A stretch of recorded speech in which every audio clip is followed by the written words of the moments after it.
जय हिंद बच्चों। कैसे हो आप सब? उम्मीद करते हैं आप सब बिल्कुल ठीक ही होंगे। आज की इस वीडियो में हम ब्याज ज्ञात करना सीखेंगे। दो तरह का ब्याज होता है, एक होता है साधारण ब्याज और दूसरा होता है चक्रवृद्धि ब्याज। दोनों ब्याज को ज्ञात करना सीखेंगे। यदि आपको भी साधारण ब्याज या चक्रवृद्धि ब्याज ज्ञात करने के लिए नहीं आता है तो आप इस वीडियो को अंत तक जरूर ध्यान से देखिएगा। मैं आपको उम्मीद से कहता हूँ इस वीडियो को पूरा देखने के बाद आप पूरा आसानी से चक्रवृद्धि ब्याज और साधारण ब्याज दोनों निकालने के लिए बिल्कुल आसानी से सीख जाएंगे। तो चलिए हम सबसे पहले साधारण ब्याज की गणना करेंगे, उसके बाद चक्रवृद्धि ब्याज निकालेंगे। तो यहाँ पे देखिए मेरा क्वेश्चन क्या कह रहा है। कह रहा है 3 वर्ष के लिए 8% वार्षिक ब्याज की दर से 500 रुपया का ब्याज ज्ञात करें। तो यहाँ पे समझते हैं 500 रुपया का कह रहा है ब्याज ज्ञात करने के लिए दर कितना है 8% और हमको समय दे रखा है कितना 3 वर्ष। तो पहले हमें जो जो चीज़ दिया है सब चीज़ हम लिख लेंगे। तो लिखेंगे हल इस तरह से। यहाँ देखिए पहले क्या दे रखा है समय, तो यहाँ लिखेंगे हम समय कितना दिया हुआ है 3 वर्ष, तो यहाँ लिखेंगे हम 3 वर्ष इस तरह से। उसके बाद देखिए दर दे रखा है, दर कितना है 8%, तो यहाँ लिखेंगे दर बराबर 8%। और कुछ दे रखा है तो यहाँ देखिए मूलधन दे रखा है कितना है 500, तो हमको 500 का निकालना है, तो 500 हो गया मेरा मूलधन। तो लिखेंगे मूलधन बराबर 500।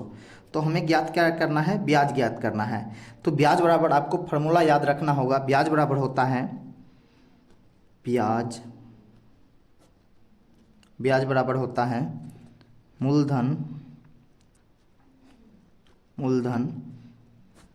गुना समय गुना दर बट्टे में 100। ये होता है इसका फार्मूला। इसी पर सभी के मानों को रख देंगे और बिल्कुल आसानी से हमको साधारण ब्याज ज्ञात हो जाएगा। तो चलिए यहाँ पे लिखते हैं हम। तो देखिए ब्याज बराबर क्या हो जाएगा, मूलधन कितना है तो मूलधन 500 दिया हुआ है, गुना समय कितना दे रखा है 3 वर्ष, तो 3 लिखेंगे, गुना दर कितना है 8% और बट्टे में लिखेंगे 100 इस तरह से। अब इसको इससे कैंसिल कर देंगे और इसको इससे, बाकी को गुना कर देंगे। तो देखिए गुना कर देते हैं, 5 दिया 15, 15 8 82, मतलब 120 रुपया ब्याज निकल कर आया। मतलब यहाँ पे क्वेश्चन को फिर समझते हैं एक बार। क्या कह रहा है, 3 वर्ष के लिए 8% वार्षिक ब्याज की दर से 500 रुपया का ब्याज ज्ञात कीजिए। 500 रुपया का ब्याज दर कितना रहेगा 8% और 3 वर्ष में कितना निकल कर आएगा 120 रुपया। तो चलिए अब हम सीखते हैं चक्रवृद्धि ब्याज ज्ञात करना। चक्रवृद्धि ब्याज बिल्कुल ध्यान से देखिएगा तभी आपको समझ में आने वाला है। तो यहाँ पे देखिए सबसे पहले हम क्वेश्चन को पढ़ते हैं। कह रहा है 3 वर्ष के लिए 5% वार्षिक ब्याज की दर से 4000 रुपया का चक्रवृद्धि ब्याज ज्ञात करें। तो चलिए बिल्कुल आसानी से हम ज्ञात करते हैं। तो सबसे पहले क्या करेंगे, जो जो चीज़ दिया वो चीज़ हम लिख देंगे। तो यहाँ पे देखिए लिखेंगे हल इस तरह से। क्या दे रखा हमको, समय दे रखा, तो लिखेंगे समय बराबर 3 वर्ष। उसके बाद दर कितना है 5%, तो लिखेंगे दर बराबर 5%। और देखिए क्या दे रखा है यहाँ मूलधन दे रखा है, तो लिखेंगे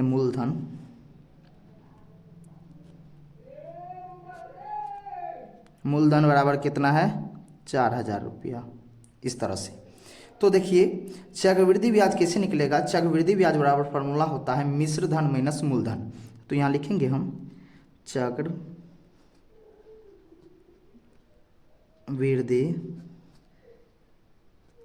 ब्याज बराबर होता है मिश्र धन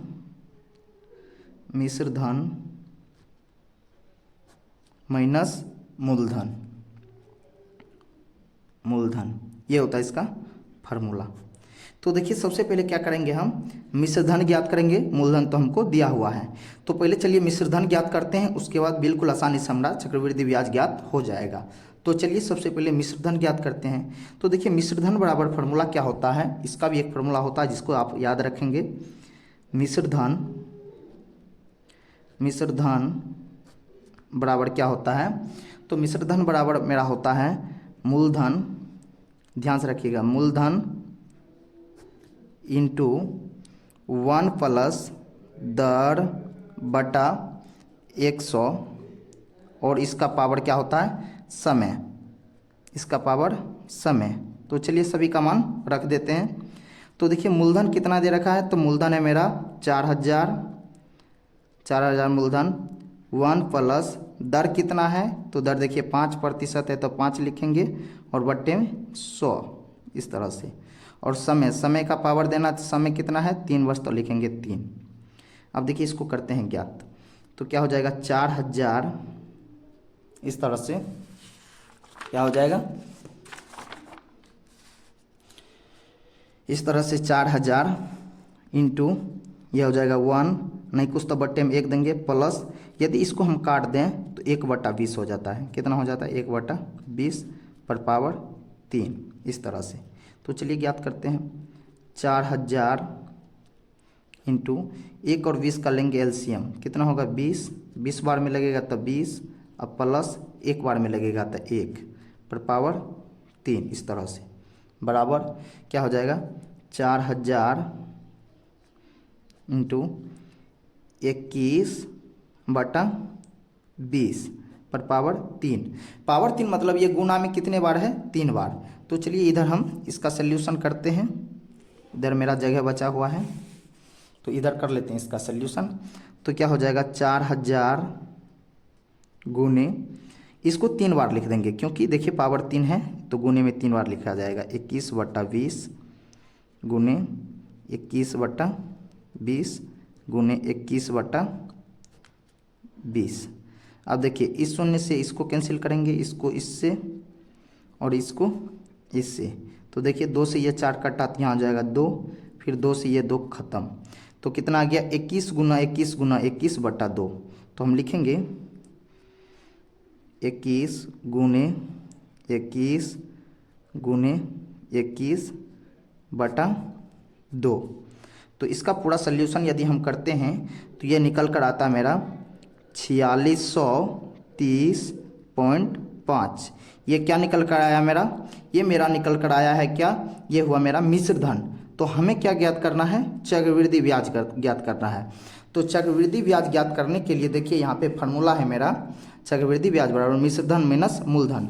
तो मिश्र धन मेरा कितना है, तो यहाँ पे ध्यान दीजिए मेरा मिश्र धन कितना निकल कर आया 4630.5। तो ये हो गया मिश्र धन 4630.5। अब माइनस कर देंगे किसको, मूलधन को, मूलधन कितना है 4000 है, 4000 है, इसको हम माइनस कर देंगे। तो ये जो निकल कर आया 630.5, यही हो गया मेरा चक्रवृद्धि ब्याज। कितना निकल कर आया 630.5, ये हो जाएगा मेरा आंसर। तो बच्चों उम्मीद करते हैं आपको बिल्कुल आसानी से चक्रवृद्धि ब्याज और साधारण ब्याज ज्ञात करने के लिए आ गया होगा। मिलते हैं नेक्स्ट वीडियो में, तब तक के लिए जय हिंद।